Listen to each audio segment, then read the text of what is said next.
Welcome to New Beginnings with Karen Delk, where we celebrate the creativity, courage, and wisdom of people creating change. We highlight those who chart new paths, make new life and career choices, and face turning points. We explore lessons that accompany changes, both welcome and unwelcome. New Beginnings covers topics from the worlds of business, education, health, and the arts. Our guests and the stories we share inspire viewers to make positive changes within their own lives and communities. Now here is our host, Karen Delk.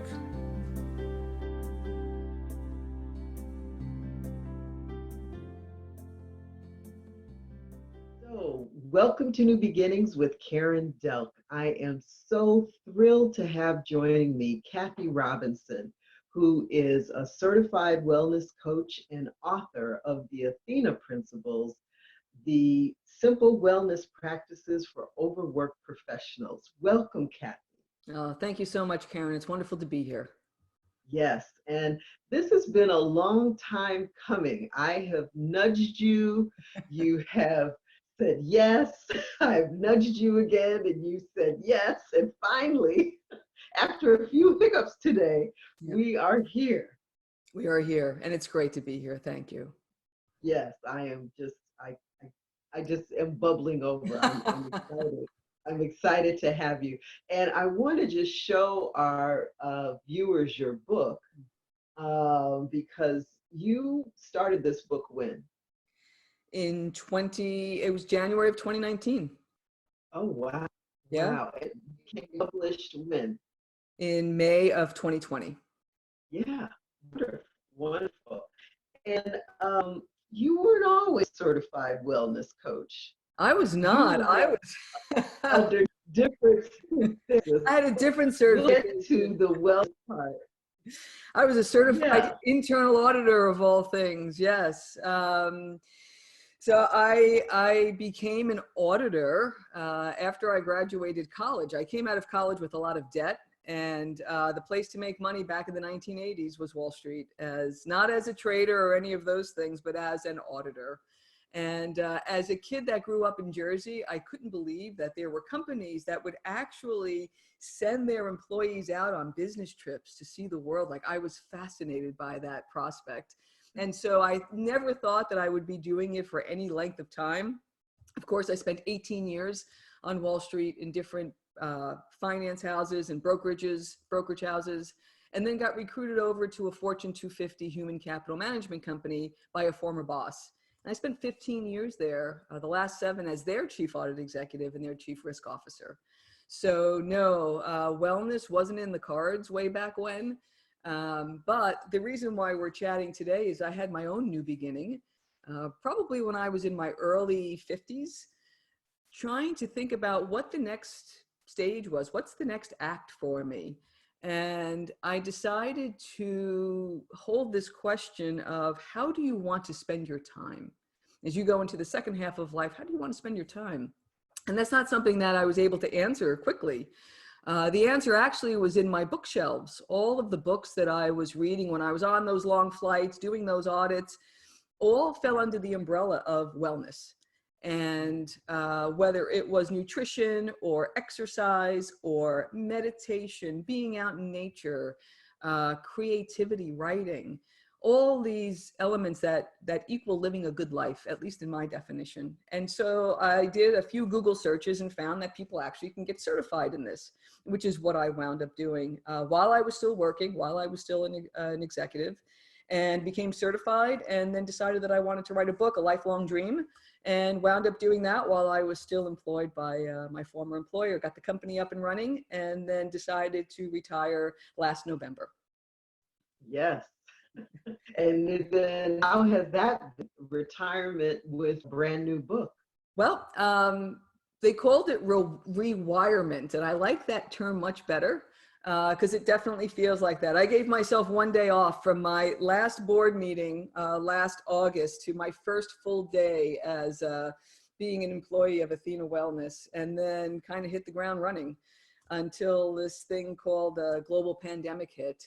And we all kind of had to, those that could, that weren't on the front lines, got a chance to kind of take a little stock in what we were doing and how we're living. And so I would say for the first 6 months or so, I had a game plan to get this book out by, my goal was April. I missed it by a few weeks due to some of the challenges that we had.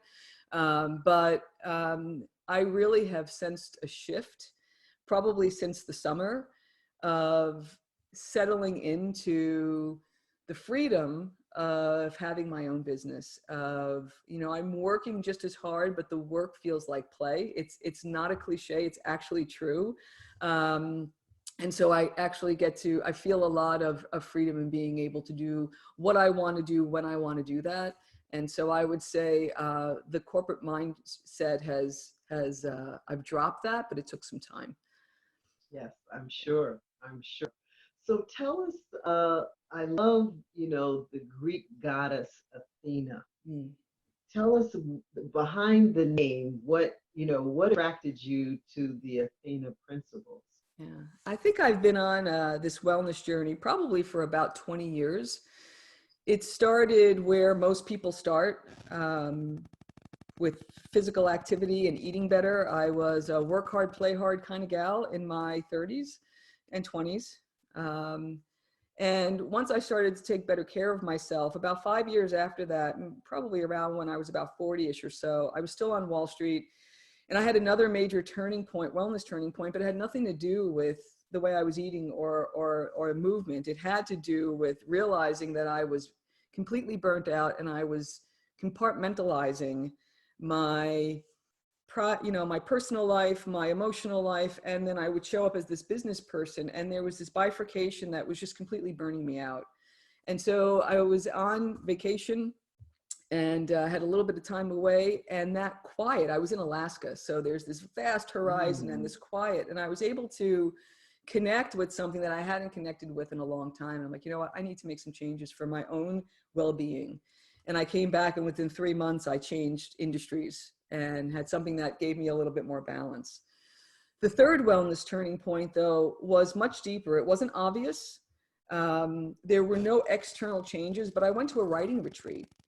And I caught a glimpse of myself in that week-long period of the person, this writer that I wanted to become, this life that I wanted to live. Now, this was 10 years ago, so it has taken some time to get there. But it was in that connection, again, that big changes started to happen. So the idea of Athena, for me, Athena was the goddess of, she had the strength, you see her with the shield, and the wisdom with the owl. And the idea being that everything that she needed, she had inside. And I feel that that's what we all have. And so my job as a coach isn't to tell somebody what to do. It's to listen and to help them hear themselves. One of my mentors always says, your life is speaking to you. And so how do I help my clients quiet to the point where they can actually hear what's important to them, not to me, but to them? And then how do we start to put things in place to be able to help them with that journey? And so that's what Athena has signified for me, that we already have those answers. And then how do we make sure that we're in tune with that and leading that life that we're meant to lead? Yeah, yeah. Well, I know that, when I had mentioned you that I was, teaching people how to be coaches, you were curious about that. And I'm curious why you were curious. And you shared with me that you were, looking to become a certified wellness coach because, being an internal auditor focused on numbers, high corporate stress, I, was wondering, will this seem too woo for you? But it was not. It resonated. And to hear you now describe the role of a coach, it was there all the time. Absolutely. Definitely. I was a closet woo all, yeah. You can't show that in the boardroom all that much, but yeah.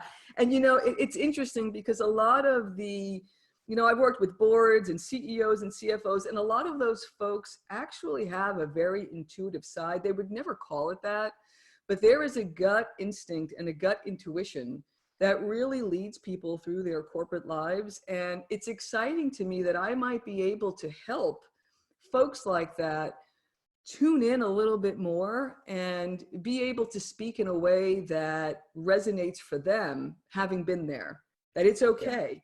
I tell a story in the book that when I was leaving corporate, people were curious to know what it is I was going to do. And when I mentioned I was going to be a wellness coach, they would kind of look around and see if anybody was around. And there would be this story that they had of whether they were trying meditation or they wanted to retire themselves and do something else. There was some deep desire that they shared that I've never experienced in my corporate career. We were pretty kind of hard edge, cutting edge kind of folks, right? And suddenly you're connecting with people on a deeper level. So I know it's there. I knew it was there for me, but I know it's there for others as well. And, to be able to have that connection gives us capacity as leaders to help others and to see that in others. And I think it makes us stronger in the long term.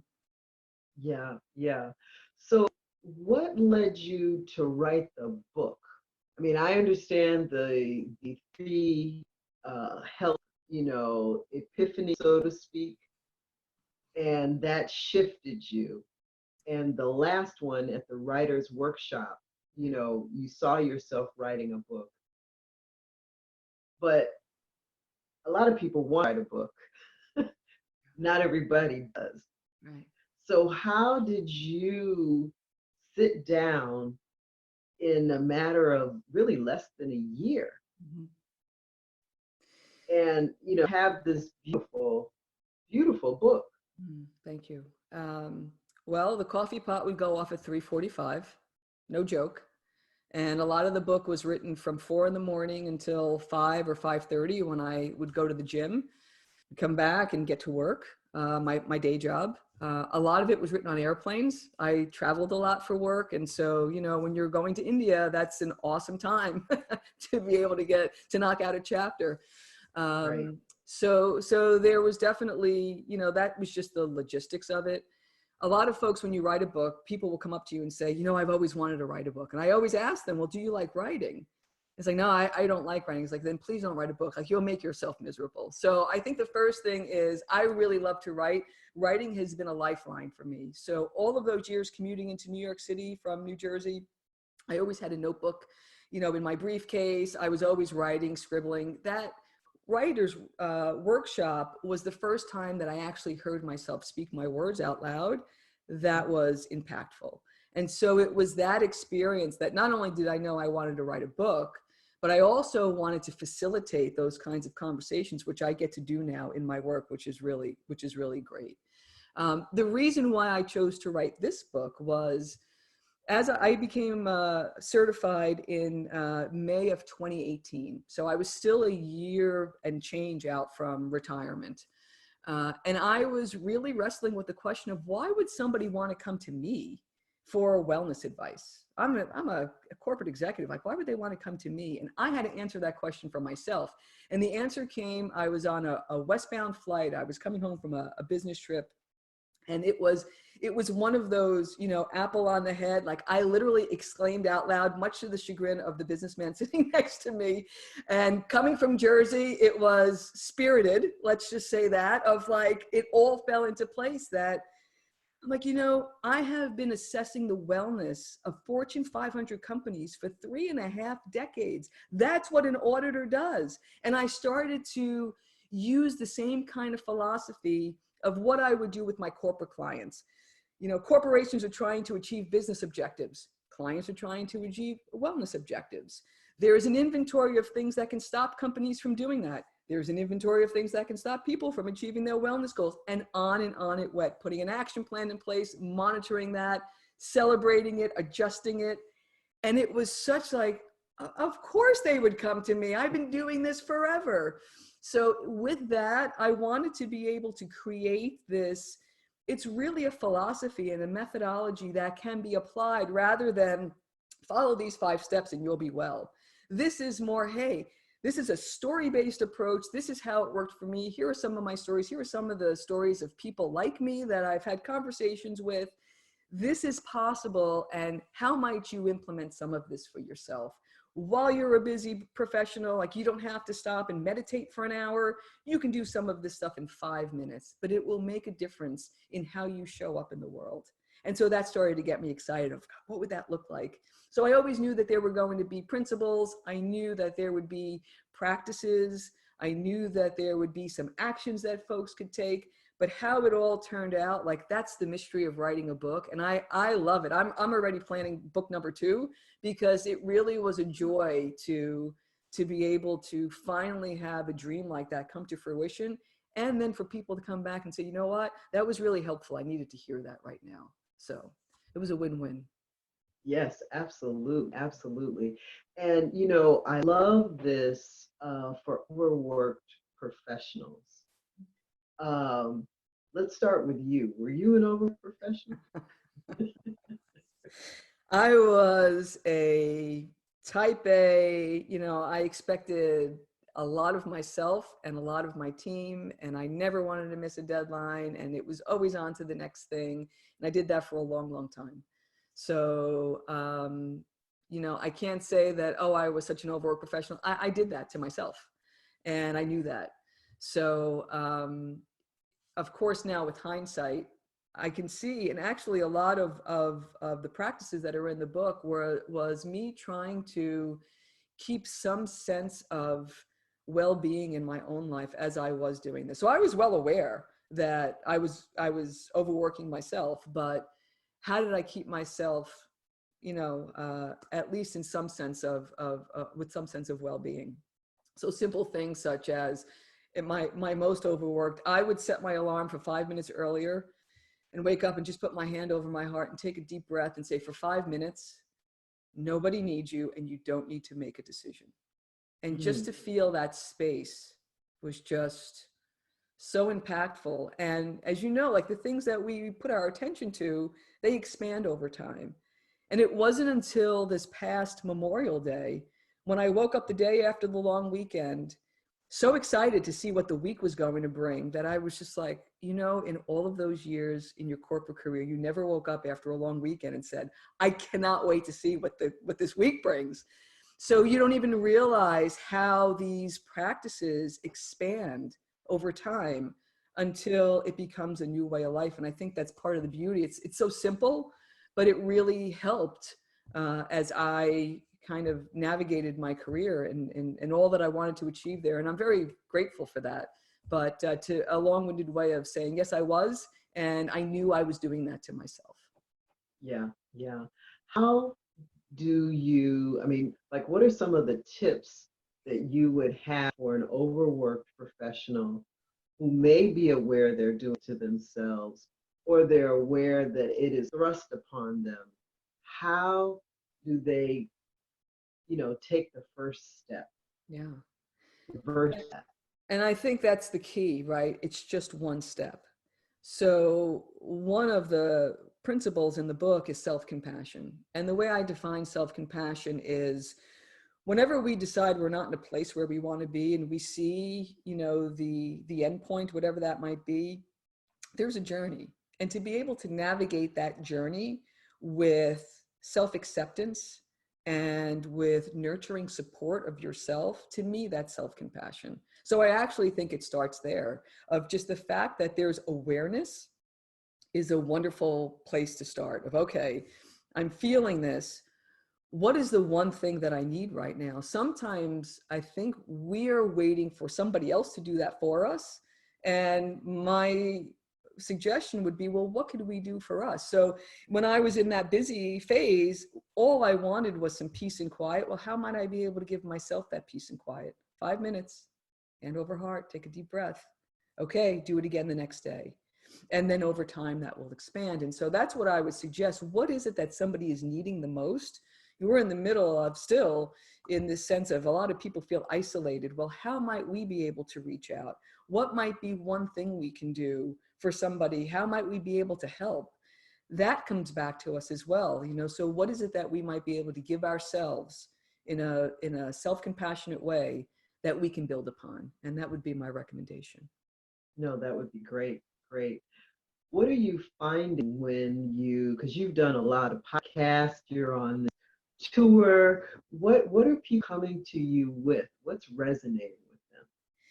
You know, it's fascinating because even though we're all experiencing something very similar, we're experiencing this global pandemic, there's a lot of social change, there's a lot of economic churn, there's all of these factors, but our personal experiences are very different. So, you know, there are folks, I have a lot of my writing friends and some of my clients that are in healthcare. So you can imagine what it's like to be in healthcare right now. That is not the time for somebody to start a new CrossFit regime. Like, that's not the time. You know, you're on the front lines, you're doing what you need to do. That's the hand over the heart time. That's the, how do I take a walk in nature with my loved one once a week time, right? It's not a, oh, I need to lose 10 pounds time. That's not the time to do that. There are other folks who are very fortunate to be able to have more time to be able to reflect. And so we can do some of that deeper work of what is it that you need most and how might we be able to build more of that into your life. And then there are some folks, I've got nieces with little ones at home and they're homeschooling 7-year-olds and 5-year-olds. I mean, again, time for how does mom get a little bit of time while the kids are doing their thing. So I think the needs are very different, but the overarching themes are that of deepening relationships is probably the number one thing. You know, and maybe it's just the idea that we feel that we're very isolated, but I think people have understood that rushing from one activity to the next, even though we may be able to get back to that someday, is that really the best use of time? Is it that where I feel most joy in my family? Is it that where I feel most joy in my life? And so those have been most of the things that we're working through. Some of the more you know, wellness-based activities. I was coaching somebody at the beginning of the year that wanted to run her first marathon. Well, that all kind of went by the wayside for now. And so we're working on some other things. So I think people are trying to keep themselves well and fit to the extent that they can. And my overall advice has been be kind to yourself and do what will get you to a place where you can be of service to others, because that is certainly something that we need in these times, that we keep ourselves well so we can show up for others as best we can. Absolutely. And, you know, there's science show that when we are both self-compassionate, but also giving to others, as the giver, we often feel more than the person on the other end who's receiving. There is such a release of, you know, the endorphins and the joy of seeing other people, you know, benefit from something that we give, whether we, you know, stand behind and say, I did it or not. Right. There is just such a release. Yeah. That, you know, it's hopefully something that people want to repeat that feeling. Absolutely. And I do see that in my day-to-day life, and we see it too. I think there's, if you look for it, you know, I mean, we can find all of the things that are not going well right now. We can find things that are just, you know, can bring me to tears of like, that is one of the most beautiful things I've ever seen. And there have been many examples of that it gives me a lot of hope going forward. I feel like we're in, all of our pieces are being rearranged and we're coming into a new place. And to be able to shape this wellness practice, to be able to support people so they're at their best, so they can not only handle the waves, because it's going to get choppy. You know, we've got a lot of things we still need to go through, but if we can take that kind of care for ourselves, I really feel that once we're going to look back at this time saying, wow, that was really a turning point. And that to me is what gives me hope. And it makes me enthusiastic for this work at this particular time. Yeah, yeah. And we're almost out of time. So tell us a little bit more, one of the stories, one of your favorite stories from the book. I think one of my favorite stories is the book opens with me running the last 5 miles of an ultra marathon. And this is a person that couldn't run a lap around a track when I was 35 years old. So having my friends who I had met at the gym be there to support me, it was a freezing cold day in New Jersey. And so they were jumping out of their car, cheering me on.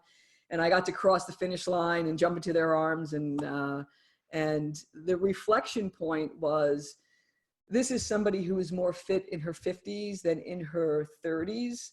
And if I can do it while holding down a full-time job, elder care, relationships, all of the things we're all dealing with, it is possible for anybody to be able to take positive steps in their lives, to live more wholeheartedly. This whole second chapter is about wholehearted living.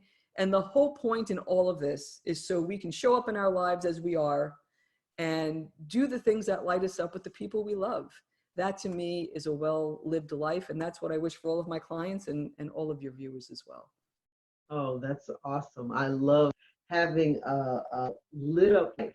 That is exactly what we need right now, is not to be in the dark places, but to be in the light, and to have that self-compassion and show compassion and empathy to others. Yeah. So, as you look towards the remaining part of 2020 and 2021, what is your new beginning? I heard you say you have another book that you plan to write. I do. Yeah. Tell us about, the title of that and what you see as your new beginning. Sure.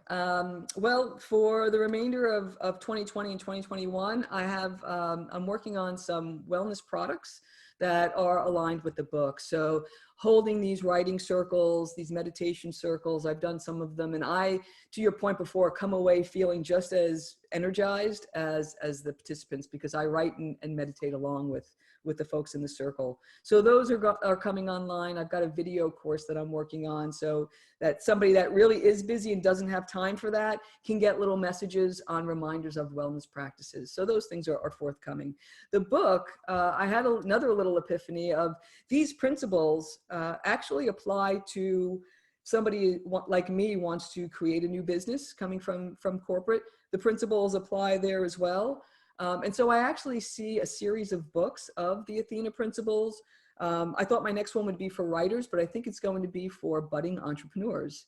And then go to writing. I could be, one on creativity, one on finances. And so I'm kind of working through this series, but I do believe the next one is going to be on helping people start their own businesses in a digital marketing world, which is a whole new world that was incredibly exciting to learn about. And I feel like I might have something to offer folks that are a little intimidated on how to get up and running fairly quickly.